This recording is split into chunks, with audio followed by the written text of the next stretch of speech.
আচ্ছা, একবার ভাবুন তো যদি হঠাৎ একদিন সকালে ঘুম থেকে উঠে দেখেন পুরো পৃথিবী জনশূন্য হয়ে গেছে। আপনি পৃথিবীর একমাত্র জীবিত মানুষ। ঘরবাড়ি, রাস্তাঘাট, শপিং মল সবই আছে কিন্তু কোথাও কেউ নেই। এইভাবে কি পৃথিবীতে বেঁচে থাকা সম্ভব? আজ এমনই একটি অদ্ভুত পৃথিবীর গল্প শুনে আসা যাক। গল্প শুরু হয় উইলিয়াম কিট দিয়ে। তিনি একজন বায়োলজিস্ট এবং গবেষণার জন্য লোকালয় থেকে গহীন জঙ্গলে থাকেন। একদিন সকালে একটি বিষাক্ত সাপ তাকে কামড়ে দেন। তিনি কোনো মতো হাত কেটে বিষ বের করার চেষ্টা করেন, কিন্তু কিছুক্ষণ পরেই জ্ঞান হারিয়ে ফেলেন। বিষের প্রভাবে সে এতটাই দুর্বল ছিল যে যদি উদ্ধারকারী দল হেলিকপ্টার দিয়ে তার পাশ দিয়ে চলেও যায়, সে সাহায্য চাওয়ার মতো অবস্থায় ছিল না।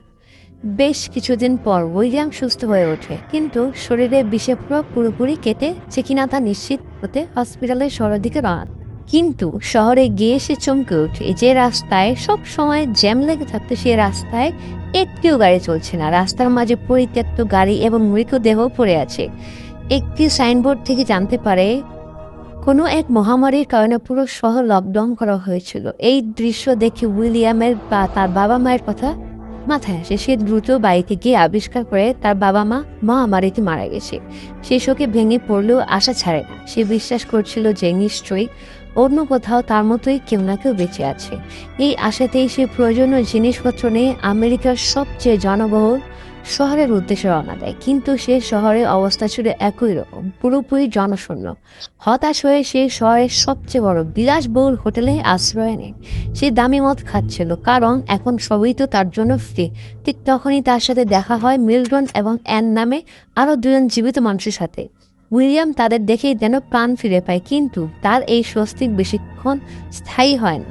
কথা বলে সে বুঝতে পারে মহামারীতে নিজেদের পরিবার ও সবকিছু হারানো এই দুজন মানুষ মানসিকভাবে পুরোপুরি ভেঙে পড়েছে। তাদের বেঁচে থাকার কোনো ইচ্ছেই নেই। মিল্টন তার পিস্তল দেখিয়ে বলে তারা দুজন সঠিক সময়ের অপেক্ষা করছে। তাদের এই হতাশা দেখে উইলিয়াম ভয় পেয়ে যায়। সে বাঁচতে চায়। সে দ্রুত হোটেল থেকে বেরিয়ে আসে এবং ঠিক তখনই সে পরপর দুটি গুলির শব্দ শুনতে পায়। মিল্টন আর অ্যান আত্মহত্যা করেছে। উইলিয়াম আরো একবার একা হয়ে গেল। হতাশায় আর একাকিত্বে সে উন্মাদের মতো গাড়ি চালিয়ে সে শহর থেকে বেরিয়ে যাচ্ছিল। হঠাৎ রাস্তার মাঝে একটি কুকুর দেখতে পেয়ে সে গাড়ি থামায়। কুকুরটিকে দেখে তার ভীষণ মায়া হয়। এই জনশূন্য পৃথিবীতে একজন সঙ্গী পাওয়াই সে কুকুরটির নাম রাখে লাকি।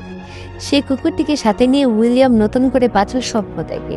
সে সার্ভাইভাল বই পড়ে নিজেকে আরো প্রস্তুত করে তোলে। এভাবে কেটে যায় আরো একটা বছর। তারা রোজ নতুন মানুষ খুঁজতে বের হয়, কিন্তু কোনো মানুষ খুঁজে পায় না। অবশেষে লাকি একদিন বাড়ির দিকে তাকিয়ে জোরে জোরে ঘিয়াঘুর করতে শুরু করে। সে বাড়ির চিমুনো দিয়ে ধোঁয়া বেরোচ্ছিল। উইলিয়াম চমকে ওঠে এবং সাবধানে বাড়ির দিকে এগিয়ে দেখতে পায় অ্যানা নামে একটি মেয়েকে। মহামারীর পর এই প্রথম কোনো জীবিত মানুষকে দেখল সে। দুজন একা মানুষ খুব দ্রুত একে অপরের সঙ্গী হয়ে ওঠে। তারা একসাথে উইলিয়ামে বাড়িতে থাকতে শুরু করে, ঘর গুছায় এবং চারপাশে পরিত্যক্ত সুপার শপ থেকে প্রয়োজনীয় জিনিসপত্র নিয়ে আসে। এই জনশূন্য পৃথিবীতে একে অপরকে পেয়ে তারা ধীরে ধীরে ভালোবেসে ফেলে এবং নতুন এক পরিবার গড়ার সিদ্ধান্ত নেয়। কিছুদিন পরেই অ্যানা প্রেগনেন্ট হয় এবং এই খবরে তারা দুজন খুব খুশি হলেও উইলিয়ামের মনে ছিল ভয় এবং ধ্বংস হয়ে যাওয়া পৃথিবীতে সন্তানকে আনা ঠিক কি না এটা ভাবছে। ডেলিভারির সময় কোনো বিপদ হলে সে একা সামলাবে কিভাবে, এসব ভেবে এসে লাইব্রেরিতে ডেলিভারি বই এনে পড়া শুরু করে। তারা সোলার প্যানেল বসিয়ে বিদ্যুতের ব্যবস্থা করে এবং খাবারের জন্য ছোট্ট খামারও গড়ে তোলে। কিন্তু তাদের এই সুখের সংসার হানা দেয় নতুন বিপদ। হঠাৎ ইঁদুরের উপদ্রব বেড়ে যায়। ঝাঁকে ঝাঁকে ইঁদুর তাদের বাড়িতে হানা দিতে শুরু করে, যা তাদের ফসল ও গর্ভের সন্তানের জন্য হুমকি স্বরূপ ছিল। উইলিয়াম অনেক চেষ্টা করেও ইঁদুর তাড়াতে পারছিল না। তখন সে এক দারুণ বুদ্ধি বের করে। সে শহর থেকে যত সম্ভব বিড়াল ধরে এনে তাদের বাড়িতে ছেড়ে দেয়। আর কিছু দিনের মধ্যেই বিড়ালের দল সব ইঁদুর সাবার করে দেয়। অবশেষে সেই দিনটি উইলিয়ামের প্রস্তুতির কারণে কোনো সমস্যা ছাড়াই অ্যানায় ফুটফুটে কন্যা সন্তানের জন্ম দেয়। নিজেদের সন্তানকে পেয়ে তাদের দুজনের আনন্দ আর ধরে না। এরপর উইলিয়াম শহরে বিভিন্ন জায়গায় তাদের বাড়ির ঠিকানা লিখে দেয়, যাতে অন্য কোনো সার্ভাইভার থাকলে তাদের খুঁজে নিতে পারে। এভাবে কেটে দেয় আরও 6টি বছর। 6 বছর পর উইলিয়ামের পরিবারে তখন 3টি সন্তান। সে খুঁজে পায় ইবি নামে একটি ছোট্ট মেয়েকে। মেয়েটি প্রচণ্ড ভয় পেয়েছিল, কারণ মহামারীর পর সে তার বাবার কাছে ভয়ঙ্কর নির্যাতনের শিকার হয়েছিল। কিন্তু উইলিয়ামের পরিবারে এসে সে ধীরে ধীরে ভালোবাসা ও নিরাপত্তা খুঁজে পায়। উইলিয়ামের দেওয়া ঠিকানা দেখে এরপর আরও কিছু মানুষ তাদের সাথে যোগ দেয়। তাদের মধ্যে একজন ডাক্তারও ছিল। দেখতে দেখতে তাদের ছোট্ট দলটি একটি নতুন সমাজে পরিণত হয়।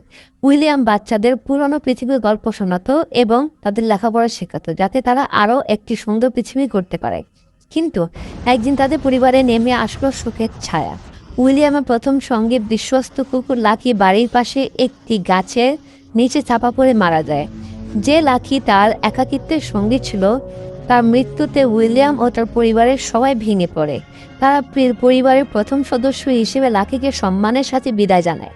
লাকির মৃত্যুর শোক কাটতে না কাটতেই তাদের উপরে আরেকটি বিপদ নেমে আসে।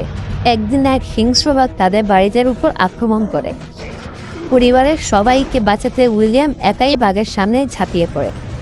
সে গুরুতরভাবে আহত হয়। উইলিয়ামের চিৎকার শুনে সবাই ছুটে আসে এবং তার ডাক্তারের সাহায্যে কোনো মতে তাকে বাঁচিয়ে তোলে।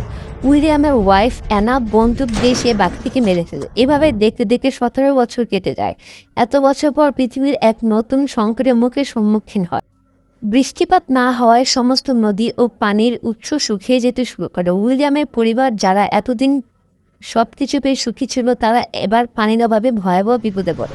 ঠিক তখনই দুটি গাড়ি এসে তাদের বাড়ির সামনে হাজির হয় এবং একদম মানুষ, যাদের লিডার ছিল চার্লি। চার্লি একটি প্রস্তাব দেয়। তাদের কাছে মাটি খোঁড়ার ড্রিল মেশিন আছে, যা দিয়ে উইলিয়ামের জমিতে পানির ব্যবস্থা করে দেবে। বিনিময়ে তাদের প্রচুর পরিমাণে তেল দিতে হবে। পানির জন্য মরিয়া উইলিয়াম এই প্রস্তাবে রাজি হয়ে যায়। চার্লির দল কাজ শুরু করে, কিন্তু কয়েকদিন একসাথে থাকতে পেরে উইলিয়াম বুঝতে পারে চার্লি একজন ভালো মানুষ নয়। কথায় কথায় সে স্বীকার করে ফেলে যে বেঁচে থাকার জন্য অতীতে অনেক মানুষ খুন করেছে চার্লি। উইলিয়াম তার পরিবারকে সাবধান করে দেয়। অবশেষে 4 দিনের মাথায় ড্রিল মেশিনটি খুঁজে পায় পানি। সবাই আনন্দে মেতে ওঠে, কিন্তু সেই রাতে ঘটে এক ভয়ঙ্কর ঘটনা। উইলিয়াম আবিষ্কার করে চার্লি তার পরিবারের সদস্য ইভিকে হ্যারাস করেছে। সেই ইভি যে তার নিজের বাবার কাছেও হ্যারাসমেন্টের শিকার হয়েছিল। এই ঘটনায় উইলিয়ামের মাথায় রক্ত চেপে যায়। সে খুব রাগ করে। সে তার পরিবারকে একত্রিত করে। এক ভয়ঙ্কর সিদ্ধান্ত নিতে হয়। তাদের এই পৃথিবীতে মানুষ সংখ্যা এমনিতেই কম, সেখানে আরেকজন মানুষকে হত্যা করা কি ঠিক হবে? কিন্তু উইলিয়াম বোঝায় চালের মতো বিষাক্ত মানুষ বেঁচে থাকলে তাদের এই সুন্দর পরিবারটিকে নষ্ট করে দিবে। সবাইকে রক্ষা করার জন্য আজ তাদের কঠিন হতেই হবে। এরপর পরিবারের সবাই সাহায্যে উইলিয়াম চার্লিকে হত্যা করে। জীবনে প্রথমবার কোনো মানুষকে খুন করার পর তার নিজের ভেতরটা দুমড়ে মুচড়ে যাচ্ছিল, কিন্তু পরিবারের সুরক্ষার কাছে তার আর কোনো উপায় ছিল না। পরদিন সকালে চার্লির দলেরা সব জানতে পেরে ভয় পাওয়ার বদলে যেন হাঁপ ছেড়ে বাঁচে। তারা জানায় চার্লি তাদের উপরও অনেক নির্যাতন করত এবং তারা সবাই তার ভয়ে থাকতো। তাই তারা সবাই উইলিয়ামের পরিবারের সাথে যোগ দেয়।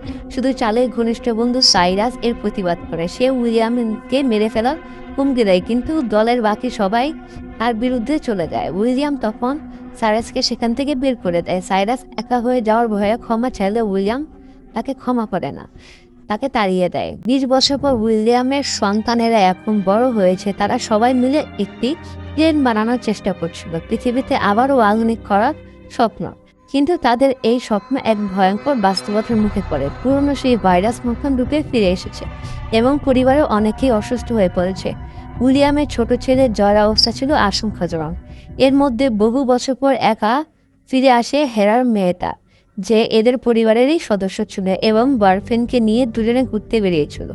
তো হেরা কাঁদতে কাঁদতে জানায় চার্লির বন্ধু সাইরাস তার বন্ধুর প্রতিশোধ নিতে তার ভালোবাসায় মানুষকে হত্যা করেছে। এই খবরে সবাই ভেঙে পড়ে। একদিকে ভাইরাসের হানা, অন্যদিকে সাইরাসকে হারানোর যন্ত্রণা। পরিবারটি যেন আবারও ঘোর সংকটের মুখে পড়ে যায়। ডাক্তার একটি প্রতিষেধক তৈরি করে ফেলে, যা দিয়ে প্রায় সবাই সুস্থ হয়ে ওঠে। কিন্তু ততক্ষণে অনেক দেরি হয়ে গিয়েছে। সবার সব চেষ্টা ব্যর্থ করে দিয়ে উইলিয়ামের ছেলে জয় মারা যায়। ছেলের মৃত্যুতে উইলিয়াম অনেক ভেঙে পড়ে এবং হতাশার মধ্যে চলে যায়। এ সময় অ্যানা তার পরিবারের পাশে দাঁড়ায় এবং তাকে বোঝায় মৃত্যুকে মেনে নিয়ে বাঁচতে হবে। যারা এখনো বেঁচে আছে তাদের জন্য অ্যানার কথায় উইলিয়াম যেন নতুন করে শক্তি ফিরে পায় এবং শহরের সবচেয়ে উঁচু পাহাড়ে গিয়ে সূর্য উদয় দেখে এবং একটি গভীর সত্য উপলব্ধি করে যে সে বুঝতে পারে পুরনো পৃথিবীতে ফিরিয়ে আনার চেষ্টাটাই করাটাই ছিল তাদের সবচেয়ে বড় ভুল। উইলিয়াম ফিরে এসে সবাইকে বলে, আমাদের প্রকৃতির বিরুদ্ধে গিয়ে নয়, বরং প্রকৃতির সাথে তাল মিলিয়ে বাঁচতে হবে। এরপর তারা পেন বানানোর মতো পুরনো স্বপ্ন বাদ দিয়ে নতুনভাবে বাঁচতে শুরু করে। তারা একটি রেডিও স্টেশন তৈরি করে, একে অপরের সাথে যোগাযোগ স্থাপন করে এবং পরিত্যক্ত শহরগুলো পরিষ্কার করে নতুন প্রজন্মের কাছে প্রযুক্তি নয়, মানবতা ও সহযোগিতার শিক্ষা তুলে ধরে গল্পে শেষে আরও 50 বছর পেরিয়ে যায়। বৃদ্ধ উইলিয়াম তার নাতির হাত ধরে হেঁটে যাচ্ছে, তাদের চারপাশে তাদেরই বংশধর নিয়ে গড়ে ওঠে এক নতুন সভ্যতা। উইলিয়াম তার নাতিকে বলে, এই নতুন পৃথিবী তোমাদের হাতেই তৈরি, এখন থেকে এই পৃথিবীকে এগিয়ে নিয়ে যাওয়ার দায়িত্ব তোমার। একজন একা মানুষ বেঁচে থাকার সংগ্রাম থেকে শুরু হওয়া এই গল্পটি এক নতুন সভ্যতা দিয়ে শেষ হয়।